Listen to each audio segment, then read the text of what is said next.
আসসালামু আলাইকুম বন্ধুগণ, আমার সবাই কেমন আছেন? আপনারা আমার ভিডিওটা দেখতে পাচ্ছেন, স্কোয়াট করতেছি। আসলে আমি আজকে আপনাদের একটা তথ্য দিতে চাই, যারা হচ্ছে স্ট্রেংথ বিল্ড আপ করতে চান, শরীরে এনার্জি বা শক্তি বাড়াতে চান, তাদের জন্য এই 4টা ব্যায়াম একটু বেশি করবেন, তাহলেই আপনার স্ট্রেংথ বা শরীরের শক্তিটা বৃদ্ধি হবে।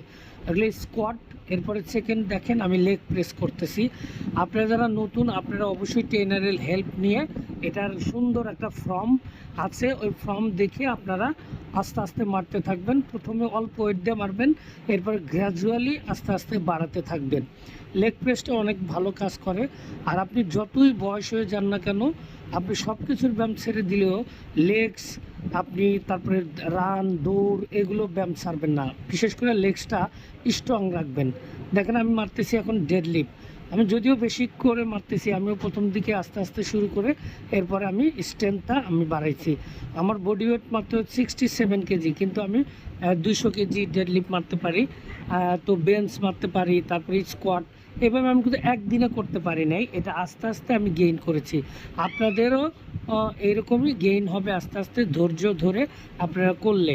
এরপরে দেখেন বেঞ্চ প্রেসটা, এগুলোকে বলে স্ট্রেংথ ট্রেনিং।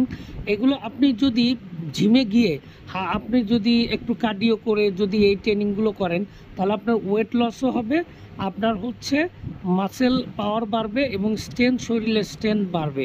কিন্তু আস্তে আস্তে ওয়েট নিতে হবে, বেশি ওয়েট না। এটা আপনারা প্রাইমারি 0 থেকে শুরু করবেন, ইনশাল্লাহ এইভাবে করতে থাকবেন। আজকে এই পর্যন্তই, পরে একটা ভিডিওতে দেখা হবে। ভালো লাগলে শেয়ার করবেন। আল্লাহ হাফেজ।